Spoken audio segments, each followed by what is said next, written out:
Hello friends, myself Aparna Maheshwari. Welcome to my YouTube channel. Today we are going to study part 2nd of chapter 1st Nature and Purpose of Business for class 11th. तो last video में आपने देखा था part first में हमने पढ़ा था business के बारे में, characteristics of business and comparison between business profession and employment.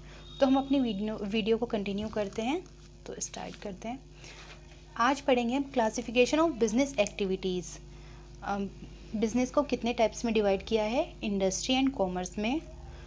Industry क्या होती है, कॉमर्स क्या होता है, ये सब हम आगे पढ़ेंगे डिटेल में। पहले हम एक बार चार्ट के थ्रू देख लेते हैं। इंडस्ट्री को 3 टाइप्स में डिवाइड किया है, प्राइमरी, सेकेंडरी, टेरिशरी। प्राइमरी को 2 टाइप्स में, extractive, genetic. Secondary 2 types, manufacturing and construction. Manufacturing 4 types, analytical, synthetical, processing and assembling. अब आते हैं हम कॉमर्स। कॉमर्स को 2 टाइप्स में, trading, auxiliaries to trade. Trade को 2 टाइप्स में, इंटरनल, एक्सटर्नल, और इंटरनल को भी फर्दर 2 टाइप्स में, होलसेल, रिटेल। एक्सटर्नल को इंपोर्ट, एक्सपोर्ट, एंट्रीपोर्ट। अब ऑक्सिलरीज टू ट्रेड को 5 टाइप्स में, transportation, warehousing, insurance, banking and finance and advertising. ये सब हम अब डिटेल में पढ़ते हैं। तो चलिए सबसे पहले हम देखते हैं कि इंडस्ट्री क्या होती है। इंडस्ट्री के बारे में आप लोगों ने सुना होगा इंडस्ट्री। तो इंडस्ट्री देखते हैं। इंडस्ट्री होती है group of firms producing similar और रिलेटेड गुड्स। वो फर्म होती है जो कि सिमिलर, एक जैसा या फिर उससे रिलेटेड कुछ गुड्स बनाती हैं, उसको हम बोलते हैं इंडस्ट्री। इसका मेन वर्क क्या होता है, प्रोडक्शन करना या फिर गुड्स का प्रोसेसिंग। कोई भी रॉ मटेरियल है, अगर वो उसका प्रोसेसिंग करके फाइनल गुड्स बना रही है तो वो भी एक इंडस्ट्री है। It refers to economic activities which are connected with conversion of resources into useful goods। कोई भी रॉ मटेरियल है, रिसोर्सेज है कंपनी के पास, ठीक है, फर्म के पास, कंपनी के पास कोई भी रिसोर्सेज हैं। अब उस रिसोर्सेज का उनको किस तरह से यूज़ करना है और एक यूज़ करके उसको फाइनल गुड्स का टच देके उसको मार्केट में सेल करना है, ये सब कौन करता है, इंडस्ट्री। सिमिलर गुड्स वो गुड्स होते हैं आपके, सिमिलर और रिलेटेड गुड्स जैसे हमने पढ़ा था। सिमिलर गुड्स वो होते हैं कि जो एक जैसे होते हैं, एक जैसे इन द सेंस, जैसे आप सोप का एग्जांपल ले सकते हैं। सोप डव का हो गया, Cinthol, life boy, number 1, pairs, ये सब एक सोप है, ठीक है। अलग अलग सोप है, कंपनी अलग अलग है, ब्रांड्स अलग हैं, ठीक है। बट अगर वो इन सबको इकट्ठा कर दिया जाए तो एक इंडस्ट्री बन जाती है, सोप इंडस्ट्री।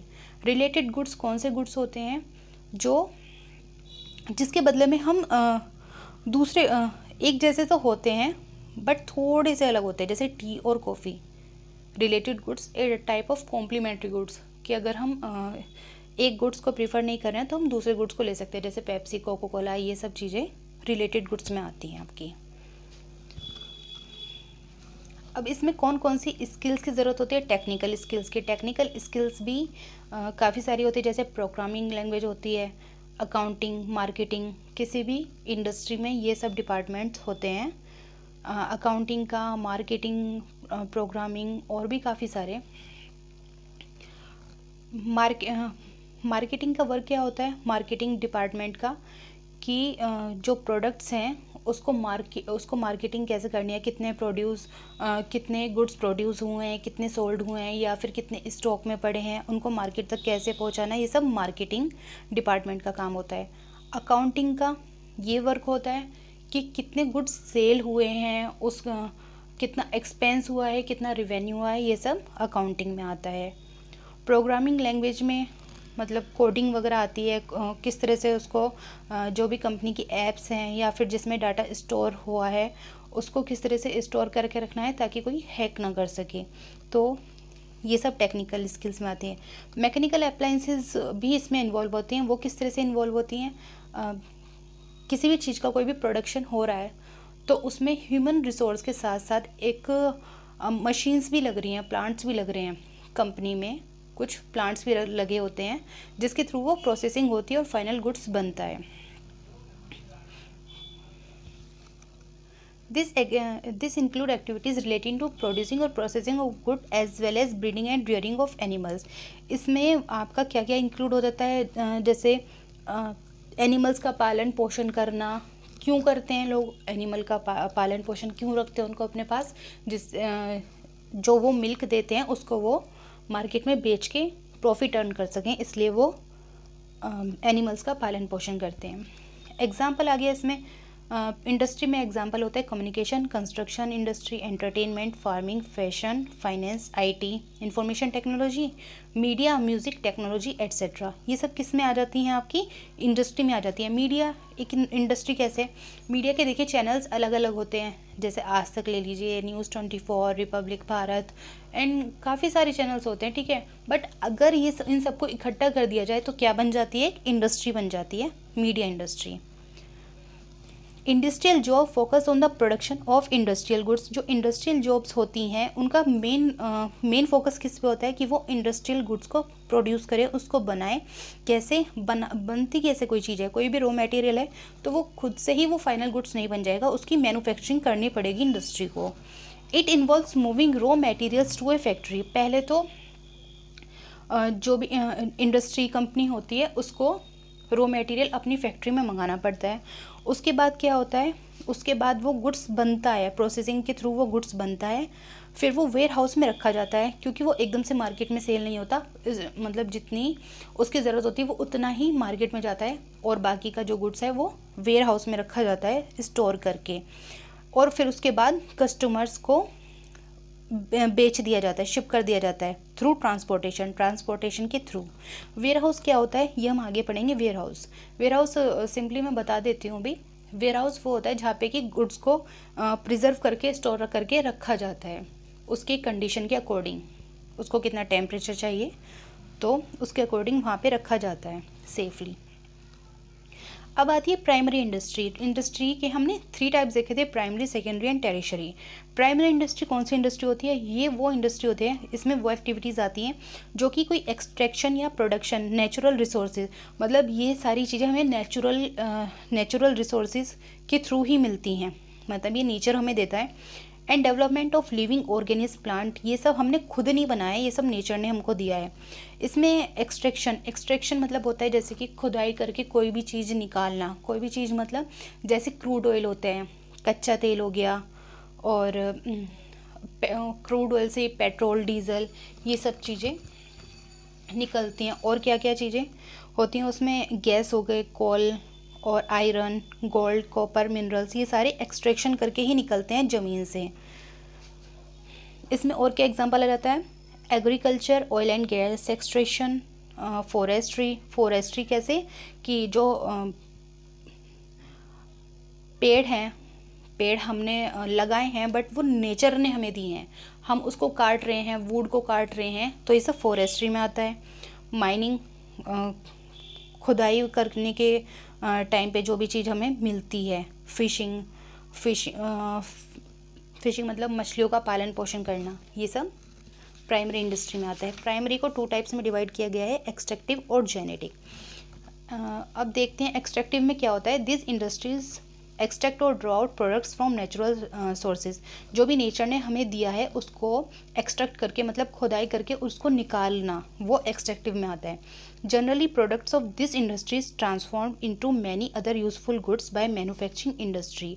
मैन्युफैक्चरिंग इंडस्ट्री इसका क्या करती है, जो भी गुड्स इसमें से निकलते हैं उसको फाइनल टच दे के वो मार्केट में उसको सेल कर देती है। एग्जाम्पल हो गया फार्मिंग में जो भी क्रॉप्स वगैरह फार्मर्स लगाते हैं उसको वो मार्केट में सेल करते हैं, प्रॉफिट अर्न करते हैं। माइनिंग खाने होती हैं, कोल माइनिंग हो गई, आयरन माइनिंग हो गई, ये सब ज़मीन से निकलती हैं।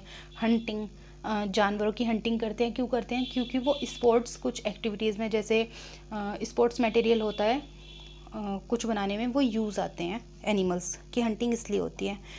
फिर आता है जेनेटिक इंडस्ट्री में क्या ज़रूरत होती है, सबसे ज़्यादा ज़रूरत होती है उसमें इम्प्रूवमेंट की। This industries remain engaged in breeding plants and animals for their use in further reproduction. एक फर्दर रिप्रोडक्शन, अब एग्जांपल ले लीजिए आप, किसी भी एनिमल को कोई प्रॉब्लम है, ठीक है, तो इसमें एक इम्प्रूवमेंट ये चीज़ की जाती है कि जो प्रॉब्लम उस एनिमल को है वो उसके आने वाली जनरेशन को ना हो, तो इस पर एक इम्प्रूवमेंट किया जाता है, रिसर्च की जाती है। Example rearing of cattle for milk. Kettles को क्यों रखा जाता है, उनका पालन पोषण क्यों किया जाता है, जिससे कि मिल्क मिल सकता है हमें। पोल्ट्री फार्म्स मतलब ये जो जहाँ पे मुर्गियों का रखा जाता है, मुर्गियों का फिश हैचरी, जहाँ पे फिशेस को रखा जाता है पॉन्ड से निकाल के, मतलब अलग अलग कंडीशन में उनको रखा जाता है और उनको इन फ्यूचर के लिए सेव किया जाता है कि वो ख़त्म ना हो जाए, इसलिए उनको सेव किया जाता है। Fish hatchery.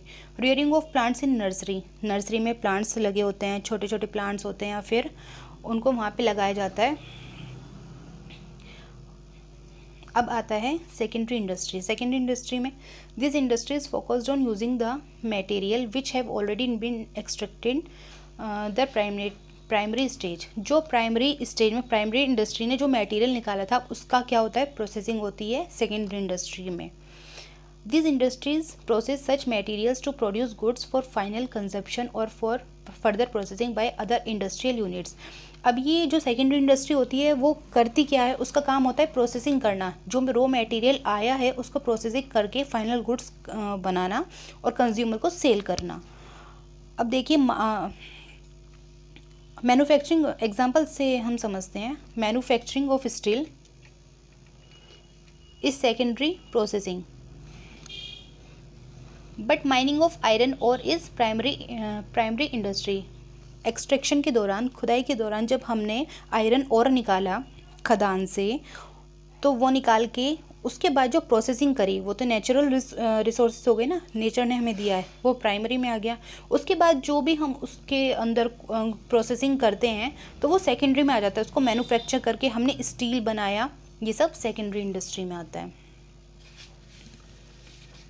सेकेंडरी इंडस्ट्री के भी 2 पार्ट्स हैं, एक है मैन्युफैक्चरिंग इंडस्ट्रीज़ और एक है कंस्ट्रक्शन इंडस्ट्री। पहले हम पढ़ते हैं मैन्युफैक्चरिंग इंडस्ट्री क्या होती है। This industries are engage in producing goods through processing of raw materials and thus creating form utilities. जैसे मैंने बताया आपको कि रॉ मटेरियल निकल चुका है प्राइमरी से, उसके बाद उसको प्रोसेसिंग में डाल के फाइनल गुड्स बनाया जाता है और उसको मार्केट में बेचा जाता है। These are semi-finished or finished goods which will go for further processing in case of semi-finished goods and consumable in case of finished goods। इसमें भी कुछ प्रोसेस होते हैं। पहले तो रॉ मटेरियल जो होता है वो फैक्ट्री में आता है, उसके बाद उसकी प्रोसेसिंग होती है। प्रोसेसिंग के मतलब वर्क इन प्रोग्रेस प्रोसेसिंग होती है। प्रोसेसिंग के बाद वो सेमी फिनिश्ड गुड्स बनता है या फिर वो फिनिश्ड गुड्स बनता है। अगर वो फिनिश्ड गुड्स बनता है तो या तो वो मार्केट में जाता है या फिर वो वेयर हाउस में स्टोर करके रखा जाता है। अब आते हैं कंस्ट्रक्शन इंडस्ट्री। कंस्ट्रक्शन इंडस्ट्री नाम से ही पता चल रहा है, this industries are involve in the construction of building, dams, bridges, road etcetera. इस इंडस्ट्री का क्या काम होता है कि या तो ये बड़ी बड़ी जो बिल्डिंग्स होती है उनके कॉन्ट्रैक्ट लेती है, डैम्स बनाती है, ब्रिजेस, फ्लाईओवर आपने देखे होंगे, रोड्स, ये सब कौन बनाता है, कंस्ट्रक्शन इंडस्ट्रीज़। और इसमें जो सबसे मेन पार्ट होता है, जो सबसे मेन रोल जो प्ले करते हैं वो इंजीनियर्स और आर्किटेक्ट ये करते हैं। कैसे कि आपने देखा होगा कि मेट्रो पे जो पिलर्स वगैरह लगे होते हैं या फिर कितनी डिस्टेंस पे कौन सा पिलर लगना है, ये सब किसके थ्रू होता है, इंजीनियर और आर्किटेक्ट्स के थ्रू। मैन्युफैक्चरिंग इंडस्ट्रीज़ को भी 4 टाइप्स में डिवाइड किया गया है। फर्स्ट है आपका analytical industry, second synthetical, third processing and fourth assembling industry. Analytical industry कौन सी इंडस्ट्री होती है, जो एनालाइज करती है, किस चीज़ को एनालाइज करती है,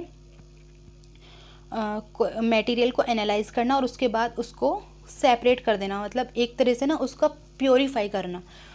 एग्जांपल ले सकते हैं ऑयल रिफाइनरी, उसको प्राइमरी में हमने देखा था, प्राइमरी इंडस्ट्री में एक्सट्रैक्ट किया गया ऑयल निकाला गया, उसके बाद उसको रिफाइन करना, मतलब वो बिल्कुल जैसे आया है निकाला गया है उसको वैसे ही यूज़ नहीं किया जाता है, पहले उसको रिफ़ाइन किया जाता है, उसके बाद ही वो कंज्यूम होता है। वाटर ले लीजिए, जो बिसलेरी की बोतल आती है वो पानी ऐसे ही तो नहीं होता है ना, मतलब पहले पानी आता है फिर उसके बाद वो मशीन के प्रोसेस से गुज़रता है, फ़िल्टर किया जाता है उसको, ऑस्मोसिस प्रोसेस होते हैं उसमें, वो सब उसके बाद वो पैकेजिंग होती है, देन वो कंज्यूमर को सेल किया जाता है। अब आता है सिंथेटिकल इंडस्ट्री। सिंथेटिकल में नाम से पता चल रहा है, सिंथेटिक मतलब होता है मिला जुला, कुछ चीज़ मिलाना। कंबाइंस वेरियस इंग्रेडिएंट्स इनटू ए न्यू प्रोडक्ट, मतलब चीज़ों को मिलाया जाता है, अलग अलग चीज़ों को मिलाया जाता है, उससे एक चीज़ बनाई जाती है। जैसे एग्जाम्पल हो गया सीमेंट। थर्ड है प्रोसेसिंग इंडस्ट्री। प्रोसेसिंग में क्या होता है कि चीज़ों का प्रोसेस किया जाता है, उसके बाद वो एक फाइनल गुड्स बन के तैयार होता है। इसमें आप एग्जाम्पल ले सकते हैं शुगर केन का। शुगर केन का क्या है, शुगर केन पहले सॉरी शुगर केन पहले कहाँ से खेतों से आती है, उसके बाद वो फैक्ट्रीज़ में जाती है, शुगर मिल वगैरह जो होती है, फिर उसके बाद वो कई प्रोसेस के बाद फाइनल जो उसका गुड्स बनता है वो क्या बनता है, शुगर बनती है। तो एक तरह से उसमें क्या प्रोसेस पे प्रोसेस होते रहते हैं सक्सेसिव। एक प्रोसेस हो गया, फिर उसके बाद सेकंड प्रोसेस हो गया, फिर थर्ड प्रोसेस, फोर्थ प्रोसेस, तो वो एक फाइनल प्रोसेस तक वो चलता रहता है, उसको बोलते हैं प्रोसेसिंग इंडस्ट्री। फोर्थ है असेंबलिंग इंडस्ट्री। असेंबलिंग मतलब होता है इकट्ठा करना, किसी चीज़ को जोड़ना। It assembles different component parts to make a new product, मतलब एक नया प्रोडक्ट बनाने के लिए तो हमें अलग अलग कॉम्पोनेंट्स की ज़रूरत पड़ती है। अलग अलग कॉम्पोनेंट्स, जैसे आप कार के एग्जांपल ले सकते हैं, उसमें टायर, मोटर और अंदर की जो सीट्स होती हैं और बाहर जो ग्लासेस शीशे लगाए जाते हैं। तो कंपनी क्या करती है, एक कॉन्ट्रैक्ट करती है सबसे अलग अलग। उसके बाद जब वो सारी चीज़ें तैयार हो जाती हैं तो वो एक कार को ना तो वो असेंबल कर देती है। टायर्स लगाना, उसकी बॉडी लगाना, फिर सीट्स को अटैच करना, ग्लासेस लगाना, एंड देन उस पर पेंट होता है। तो ये सब एक ही कंपनी नहीं करती, कंपनी अलग अलग लोगों से कॉन्ट्रैक्ट करती है, अलग अलग इंडस्ट्री से कॉन्ट्रैक्ट करती है, फिर उसके बाद ही वो फाइनल गुड्स बन के तैयार होता है, एक न्यू प्रोडक्ट कार। अब आते हैं हम टेरिशरी इंडस्ट्री पे। टेरिशरी इंडस्ट्री क्या होती है? This are concern with providing support service to primary and secondary industry. Primary और सेकेंडरी में क्या था, उसमें एक्सट्रैक्शन हुआ, सेकेंडरी में क्या था, उसमें फाइनल प्रोडक्ट बनाया गया। अब इन सबको कंज्यूमर तक पहुंचाएगा कौन? वो काम करती है tertiary industry. This industries provide service facilities. इसका मेन जो वर्क होता है, ये मेन वर्क होता है इनका सर्विस प्रोवाइड करना। मतलब जो भी सर्विस अगर कोई प्रोवाइड कर रहा है, जैसे बैंकिंग सर्विस हो जाती है, इंश्योरेंस सर्विस, ये सब सर्विस हैं, तो आप समझ लीजिए कि ये टेरिशरी सेक्टर के अंडर आती हैं। This is in contrast to the primary industry which produce raw material. मतलब एक तरह से सपोर्ट कर रही है प्राइमरी इंडस्ट्री को। अब जो भी एक्सट्रैक्शन हुआ उसके बाद वो फैक्ट्री में पहुंचा, तो वो किसके थ्रू पहुंचा? ट्रांसपोर्टेशन के थ्रू ही ना, तो वो टेरिशरी इंडस्ट्री में आ जाता है। The second industry which takes raw materials and uses them to produce saleable consumer goods. Primary के बाद वो सेकेंडरी फॉर्म में आया, फाइनल गुड्स बन के तैयार हुआ। फाइनल गुड्स के बाद वो कहाँ पे? मार्केट में जाता है सेल होने के लिए। किसके थ्रू? ट्रांसपोर्टेशन। ट्रांसपोर्टेशन आपका प्राइमरी में भी लगा। प्राइमरी में कैसे लगा? जब वो एक्सट्रैक्शन हुआ उसके बाद वो जो रॉ मटेरियल था इंडस्ट्री में गया फाइनल गुड्स बनने के लिए, तो ट्रांसपोर्ट यूज़ हुआ। एग्जाम्पल है इसका banking, insurance, warehousing, packaging, advertising and transportation etcetera. ये सब सर्विस प्रोवाइड करते हैं। बैंकिंग कैसे सर्विस प्रोवाइड करता है? मोबाइल बैंकिंग होती है, आप बैठे बैठे कहीं से भी कुछ भी प्रोडक्ट्स ले सकते हैं या फिर किसी को फंड्स ट्रांसफ़र कर सकते हैं, ये बैंकिंग सर्विस हो गई। इंश्योरेंस में वो इंटरेस्ट, वो जैसे कि आपका कोई भी सामान है, आपने उसका इंश्योरेंस कराया हुआ है, अगर वो चोरी हो गया या फिर उसमें आग लग गई तो आप इंश्योरेंस क्लेम कर सकते हैं, तो वो आपको मिलता है। वेयर हाउसिंग में सामान को, गुड्स को स्टोर करके रखा जाता है। पैकेजिंग में पैकेजिंग होती है, गुड्स की पैकेजिंग की जाती है। एडवर्टाइजिंग में कि गुड्स को कैसे सप्लाई करना है, उसको कितना अट्रैक्टिव बनाना है गुड्स को। एडवर्टाइजिंग के थ्रू अलग अलग सेलिब्रिटीज़ बुलाए जाते हैं एडवर्टीजमेंट्स के लिए, जिससे कि कंज्यूमर अट्रैक्ट होके उस गुड्स को परचेज़ करें। फिर आता है ट्रांसपोर्टेशन एक जगह से दूसरी जगह गुड्स को पहुंचाना, मतलब एक स्टेट से दूसरे स्टेट या फिर कहीं भी एग्जांपल ले सकते हैं आप। मतलब विद इन सेम स्टेट भी पहुंच सकता है, या फिर from one city to other, मतलब गुड्स को कहीं से कहीं पहुंचाना, वो ट्रांसपोर्टेशन कहलाता है। अब आता है कॉमर्स। हमने कंप्लीट कर लिया इंडस्ट्री वाला पार्ट, अब आता है कॉमर्स। कॉमर्स जिसमें टू पार्ट्स थे, एक तो ट्रेड और ऑक्सिलरीज टू ट्रेड। पहले हम कॉमर्स के बारे में जानते हैं, कॉमर्स होता क्या है। Commerce means buying and selling of goods and to provide services related to it. कोई भी गुड्स है, कोई भी सामान को खरीदना या बेचना, एक तरह से कॉमर्स है, ट्रेड है ये। Commerce includes two type of activities. इसमें टू टाइप्स की दो एक्टिविटीज़ होती हैं जो कि हमने पढ़ा था चार्ट में, trade and auxiliaries to trade. पहले पढ़ते हैं ट्रेड क्या होता है। Buying and selling of goods is termed as trade. कोई भी गुड्स को, कोई भी सामान को बेचना या खरीदना एक ट्रेड होता है। और ऑक्सिलरीज टू ट्रेड क्या होता है, activities that are required to facilitate the purchase and sale of goods such as transport, banking, advertising, packaging. जैसे कि टेरिशरी सेक्टर सपोर्ट कर रहा था, ऐसे ही ये ऑक्सिलरीज टू ट्रेड को सपोर्ट करता है कि गुड्स फाइनल कंज्यूमर तक पहुंच जाए। वो एक्टिविटीज़ करना कि जिससे जो गुड्स है वो कंज्यूमर तक पहुंच जाए, बस वो ऑक्सिलरीज टू ट्रेड होता है। Commerce provides the necessary link between producer and consumer. Commerce से पता चल रहा है कि एक लिंक एस्टेब्लिश करता है किसके बीच में, प्रोड्यूसर और कंज्यूमर के बीच में। क्योंकि प्रोड्यूसर अपना प्रोडक्ट बनाता है, उसके बाद वो खुद तो यूज़ नहीं करेगा ना। अगर वो इकोनॉमिक एक्टिविटी के लिए कर रहा है तो वो खुद यूज़ नहीं करके मार्केट में उसको सेल करता है, जिससे कि उसको प्रॉफिट होता है। It includes all those activities which are necessary for maintaining a free flow of goods and services. इसमें वो सारी एक्टिविटीज़ आ जाती हैं जिससे गुड्स और सर्विसेज का फ्री फ्लो होता है। फ्री फ्लो मतलब उसमें कोई रुकावट नहीं आना, तो इस तरह से फ्री फ्लो होता है। It removes the hindrances in the process of, hindrances मतलब होता है रुकावटें, रेस्ट्रेंट्स। गुड्स को बेचने में या फिर उसको एक्सचेंज करने में जो भी रुकावटें आ रही हैं उसको ख़त्म करना। अब जैसे पर्सन्स की कोई रुकावट आ रही है तो उसको ट्रेड के थ्रू हम रिमूव कर सकते हैं। प्लेस, कि उस प्लेस तक कैसे जाए वो सामान, तो वो ट्रांसपोर्ट के थ्रू। टाइम, गुड्स बना तो दिए हैं पर उसको स्टोर करना है तो वो कैसे करेंगे, वेयर हाउस में रख के।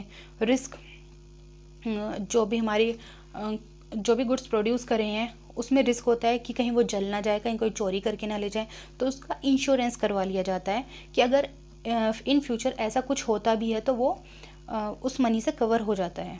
फाइनेंस, अगर कंपनी को कुछ भी डाइवर्सिफाई करना है, मतलब अपना बिजनेस को बढ़ाना है, या फिर उसी जिसमें वो डील कर रहे हैं उसको और एक्सपेंड करना है, उसकी यूनिट्स बढ़ानी है, तो वो कैपिटल के थ्रू बढ़ा सकते हैं। उनको कैपिटल की ज़रूरत होती है जो कि बैंक या फिर फाइनेंशियल इंस्टीट्यूशन उनको प्रोवाइड करवाता है।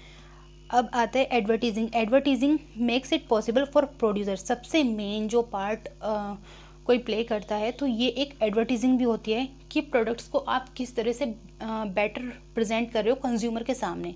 जितना अट्रैक्टिव एडवर्टीजमेंट होगा उतने ही कंज्यूमर अट्रैक्ट होंगे उस एडवर्टीजमेंट के थ्रू और आपके प्रोडक्ट्स को ज़्यादा से ज़्यादा परचेज करेंगे। Advertising makes it possible for producers and traders to inform consumers about the goods and services available to the market. उनको ये चीज़ बताना कि मार्केट में एक हमारा प्रोडक्ट आया है, आप इसे परचेज करके देखिए। ये एडवर्टीजमेंट के थ्रू ही पता चलता है कंज्यूमर्स को। अब आता है ट्रेड। कॉमर्स का ही जो पार्ट था ट्रेड, इसके बारे में हम डिटेल में पढ़ते हैं। ट्रेड क्या होता है, it refers to sale, transfer और exchange of goods and making the goods produce available to ultimate consumers और यूजर्स। जो भी गुड्स बन चुका है इसमें सेल करना, कंज्यूमर को गुड्स को सेल कर रहे हैं या फिर ट्रांसफ़र कर रहे हैं, इधर से उधर पहुंचा रहे हैं, या फिर एक्सचेंज कर रहे हैं, गुड्स एक के बदले में दूसरा गुड्स ले लिया। किसको, कंज्यूमर्स को, या फिर जो उसको यूज़ करने वाला है उसको पहुंचाना, वो भी एक ट्रेड कहलाता है। Businessman are engaged in trading activities as middleman to make the goods available to consumer in different market. Businessman कौन सी एक्टिविटीज़ में एंगेज होते हैं, ट्रेडिंग एक्टिविटी में। वो ट्रेडिंग करते हैं, व्यापार करते हैं, कैसे, एक मिडिल मैन की तरह। एग्जाम्पल लीजिए आप, गुड्स बन गया, मैन्युफैक्चरिंग इंडस्ट्री में गुड्स बन गया, ठीक है। उसके बाद उसको बेचेगा कौन, जो एजेंट्स वगैरह होते हैं। एजेंट के थ्रू वो कहाँ पे आता है, एजेंट के थ्रू वो मिडिल मैन के पास आता है, फिर एक मतलब साइकिल चलती रहती है, फिर वो होलसेल में जाता है, फिर रिटेलर के पास आता है, फिर उसके बाद वो फाइनली कंज्यूमर के पास आता है जो यूज़र है। तो देखा आपने कितनी लंबी साइकिल होती है। बट ऑनलाइन आजकल क्या होता है, ऑनलाइन जो प्रोड्यूसर है वो डायरेक्ट भी सेल कर सकता है और कंज्यूमर के पास डायरेक्ट पहुंच सकता है, और जो भी इसमें बीच में चैन है वो सारी रिमूव कर दी गई हैं। ट्रेड के टू पार्ट्स थे, इंटरनल एंड एक्सटर्नल। इंटरनल में क्या होता है, buying and selling of goods and services with in geographical boundaries. अगर हम अपनी ही बाउंड्रीज़ में, मतलब इंडिया का कोई प्रोड्यूसर है, वो इंडिया में ही ट्रेड कर रहा है, स्टेट्स में इंक्लूड हैं उसमें, जोग्राफिकल बाउंड्रीज़ में, तो फिर वो इंटरनल ट्रेड हो जाता है। एक्सटर्नल में क्या आता है, exchange goods and services between person और ऑर्गेनाइजेशन ऑपरेटिंग इन 2 और मोर कंट्रीज। अगर वही गुड वो जोग्राफिकल बाउंड्रीज में करे तो वो इंटरनल है, बट अगर वो कहीं और दे रहा है अपने गुड्स को, 2 या 2 से ज़्यादा कंट्रीज़ में दे रहा है, गुड्स और सर्विसेज को एक्सचेंज कर रहा है कहाँ, 2 और मोर कंट्रीज़ में, तो वो एक्सटर्नल बन जाता है।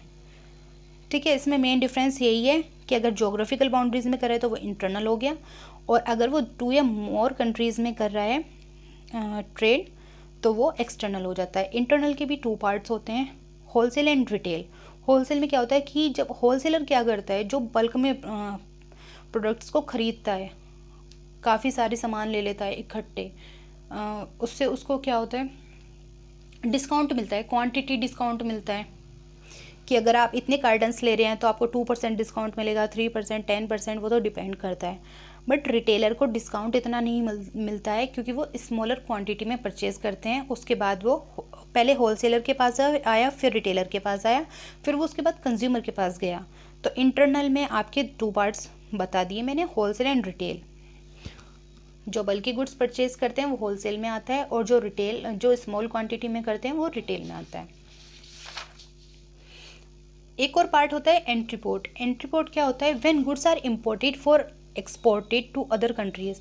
गुड्स को, जैसे कि इंडिया में कोई ट्रेडर है, अगर उसने यूएस से कोई गुड मंगा के जर्मनी में उसको सेल कर दिया, तो ये एंट्रीपोर्ट हो जाता है कि मतलब यहाँ के पर्सन ने एक गुड्स को मंगाया, गुड्स मंगा के फिर दूसरी कंट्री में उसको बेच दिया। तो इसमें 3 कंट्रीज़ इन्वॉल्व हो रही हैं, पहले इम्पोर्ट हुआ, फिर उसके बाद एक्सपोर्ट हुआ वो गुड्स। अब आता है auxiliaries to trade. Auxiliaries to trade क्या होता है, activities which are meant for assisting trade are known as auxiliaries to trade. Auxiliaries to trade मैंने बताया था, जो कि ट्रेड को हेल्प करेंगी, मतलब एक तरह से हेल्प कैसे करेंगी, ट्रांसपोर्टेशन में, कि वो गुड्स कंज्यूमर्स तक कैसे पहुँचेगा। It refers to the factors that are essential for bringing the goods from the place of their production to the place of their consumption। जहाँ वो प्रोड्यूस हुआ है उसके बाद वो कंज्यूमर तक कैसे पहुँचेगा, और कितनी उसमें मतलब मिडिल मैन जो भी होते हैं उसमें उनके थ्रू पहुँचेगा, पर ट्रांसपोर्टेशन मेन रोल प्ले करेगा इसमें। This are essential services which assist the business. ये एक एसेंशियल सर्विस होती है, इसके बिना तो कंज्यूमर तक पहुंच ही नहीं सकता। जैसे आपका ट्रांसपोर्टेशन यही चल रहा है, अब बैंकिंग, इंश्योरेंस, ये सारी सर्विसेज हो गई। Warehousing and advertising are regarded as auxiliaries to trade. ये सब ऑक्सिलरीज टू ट्रेड माना जाता है। फर्स्ट है transport and communication. Auxiliaries to trade का यही पार्ट है, ये transport and communication. Production of goods generally takes place in particular location. जो गुड्स है वो प्रोड्यूस हो रहे हैं एक पर्टिकुलर लोकेशन पे, एक जगह प्रोड्यूस हो रहे हैं, पर कंजप्शन उसका कहीं और हो रहा है। ये तो नहीं है ना कि जहाँ पे वो प्रोड्यूस हो रहे हैं वहीं पे ही वो कंज्यूम होंगे, नहीं, ऐसा नहीं होता। वो कंज्यूमर्स अलग अलग जगह होते हैं। And this goods are available to different parts by different mode of transport. और ये जो गुड्स हैं वो अवेलेबल कराए जाते हैं कंज्यूमर को थ्रू ट्रांसपोर्ट। कैसे ट्रांसपोर्ट के थ्रू, रोड हो गया, रेलवे हो गया, कोस्टल शिपिंग। रोड के थ्रू मतलब जैसे ट्रक्स वगैरह, ट्रक्स के थ्रू, रेल, ट्रेन के थ्रू, या फिर कोस्टल शिपिंग के थ्रू भी गुड्स आता है। जैसे कि जब हम इंपोर्ट करते हैं तो एक्सपोर्ट करते हैं तो शिपिंग के थ्रू ही होता है। Transport facilitates movements of raw material to the place of production. Transport में क्या होता है कि जो रॉ मटेरियल है वो प्रोडक्शन तक पहुंचता है, जो हमने प्राइमरी में पढ़ा था। एक्सट्रैक्शन हुआ था, उसके बाद उसको फैक्ट्री में पहुंचाया था गुड को, तब उसकी प्रोसेसिंग करके वो फाइनल गुड्स बना था। तो वो किसके थ्रू हुआ था? ट्रांसपोर्ट। रॉ मटेरियल पहुंचा ना, किसके थ्रू पहुंचा? वो ट्रांसपोर्ट के थ्रू। Transport facilitates movements of raw materials to the place of production, जहाँ पे वो प्रोड्यूस हो रहा है, और उसके बाद जो फिनिश्ड गुड्स प्रोड्यूस हो गया फैक्ट्रीज में जो बना है, अब उसको कंजप्शन, जहाँ पे उसको कंज्यूम होना है, वो वहाँ तक पहुँचाया जाता है। कैसे? ट्रांसपोर्ट फैसिलिटीज़ के थ्रू। अब आता है कम्युनिकेशन। कम्युनिकेशन इम्पोर्टेंट रोल ऐसे प्ले करता है। Communication facilitates that producer, trader and consumers may exchange information with one another through postal, telephone, mail। अब जो प्रोड्यूसर है उसको अगर कहीं ऑर्डर मिला है, तो ऑर्डर किसके थ्रू मिलेगा? या तो फ़ोन पे उसकी कॉन्ट्रैक्टर से बात हुई होगी कि आपको इतना प्रोड्यूस करना है, या फिर मेल के थ्रू, या फिर पोस्टल, जैसे भी उनको बेनिफिशियल लगता है। और अगर उनके प्रोडक्ट्स में कोई भी शिकायत है, कोई भी कंप्लेन है, तो कंज्यूमर अपना फीडबैक किसको दे सकता है? ट्रेडर। और ट्रेडर किसको दे सकता है? प्रोड्यूसर को। तो ट्रेडर्स एक तरह से मिडिलमैन का रोल प्ले करते हैं। Thanks for watching this video. Please like, subscribe and share. And आपकी कोई भी क्वेरीज है तो आप कमेंट में पूछ सकते हैं। Thank you so much. बाकी जो पार्ट 3 है वो हम नेक्स्ट वीडियो में कवर करेंगे, और उसमें आपका चैप्टर एंड हो जाएगा। Thank you.